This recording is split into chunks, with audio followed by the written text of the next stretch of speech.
Ports and town squares were submerged in parts of Peru, prompting residents to flee to higher ground, according to images in local media. The waves were generated off the U.S. coast by winds along the ocean surface, according to the Peruvian Navy. Many beaches across the central and northern regions of the country were closed to prevent life-threatening conditions, authorities said. Dozens of fishing boats were damaged, while survivors were still unable to work in dangerous conditions. There are no fishermen who can go to sea, Juan or 60 told local media. 31 fishermen stranded by the huge waves were rescued Saturday afternoon by the Navy, while one man told local radio that about 180 others were still at sea. There are no more supplies, no water. Our brothers and sisters are practically adrift, the man told Exitosa Radio. Waves reached as high as 13 feet in Peru and nearly 7 feet in Ecuador. Large waves were also seen crashing into the central Chilean coast of Vina del Mar, prompting warnings from authorities. Peru has closed 91 of its 121 ports until January 1st, the National Emergency Operations Center said on its X social media account. In Lobitos, video showed a group of people on a pier running toward the shore as huge waves slammed into the structure. Callao, which is close to the capital Lima and is home to Peru's largest port, has closed several beaches and banned tourist boats and fishermen from leaving. There is a big problem, La Cruz District Mayor Roberto Carrillo Zavala told local media after surveying the damage by helicopter with Peruvian Defense Minister Walter Astudillo Chavez. The most affected are the fishermen, Zavala said. We hope nothing more happens, because this will have a significant impact on the economy. The waves came thousands of kilometers away from Peru, off the coast of the United States, Navy Captain Enrique Veria told local media. The phenomenon began on Christmas Day and will last until January 1st, the National Emergency Operations Center said. The strong waves recorded on Friday, December 27, 2024, caused damage to several beaches of Manabí, claiming 2 lives.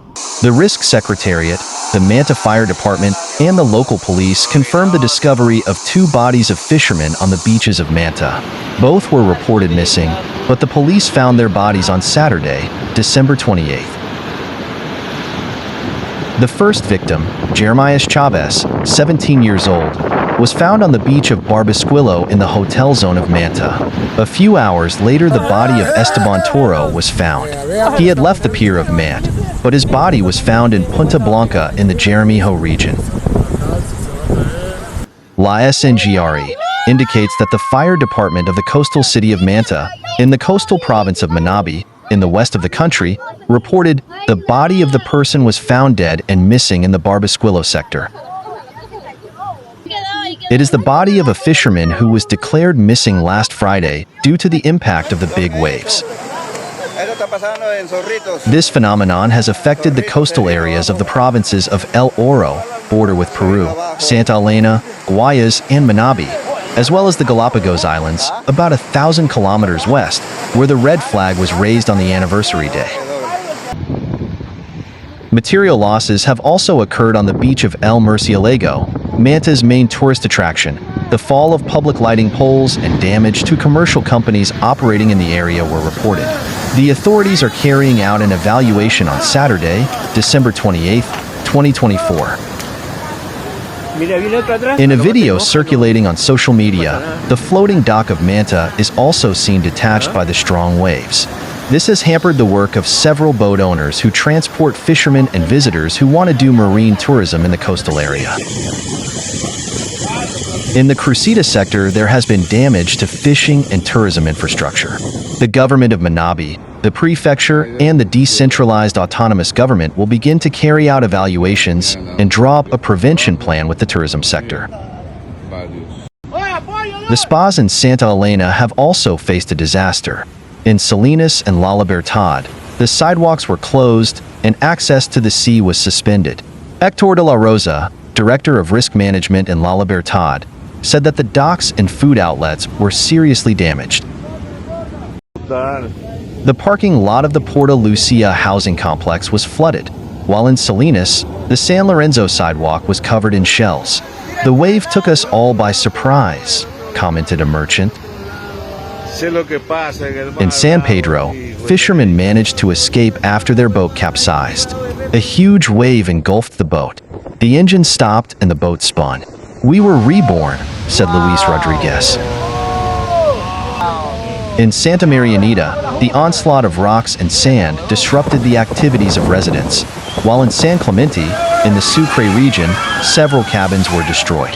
Jose Mero, an affected merchant, reported, "The wave came with great force, destroying the cabins and changing the profile of the beach." In both Salinas and La Libertad, authorities ordered the closure of vehicular traffic on the seawall and prohibited people from entering the sea. The mayor's office of Santa Elena adopted similar measures in all the spas located along the Spondylus route. The staff of the Risk Management Secretariat began assessing the first damage after the tide receded. At first glance, serious damage was visible on the islands where businesses selling typical food and drinks operate in the La Libertad region. In Punta Blanca, several homeowners shared videos on social networks showing the sea entering their homes, causing damage especially to the basements of their residences. Juan Pazmino, director of the transit and security company La Libertad, confirmed that electricity had been cut off in all the streets to avoid accidents due to the humidity in the area. "We do not want any calamity to happen. All the merchants have been asked to close their premises to avoid inconvenience. Everything will be dark.